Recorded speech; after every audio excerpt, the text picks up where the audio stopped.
Valentine's Day is a time to celebrate love, but for some people it can bring up negative feelings like loss and loneliness. In tonight's edition of Feel Great Today, we're talking about Valentine's Day blues and how to cope.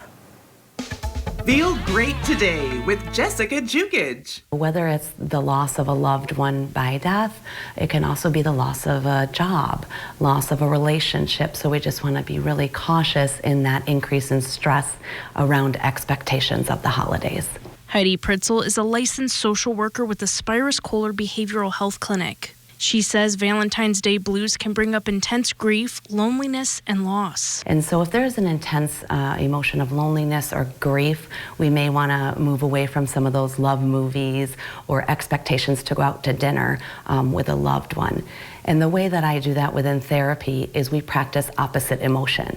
So instead of a movie such as Hallmark or something around love, we'll put in a comedy movie or have them make a playlist that makes them dance and happy, and really focusing on joy or just peace and calm. Valentine's Day can be very hard for someone who recently lost a spouse. What we usually see in grief is there is a lot of support around the first couple weeks, maybe even the first month, and then everything goes away.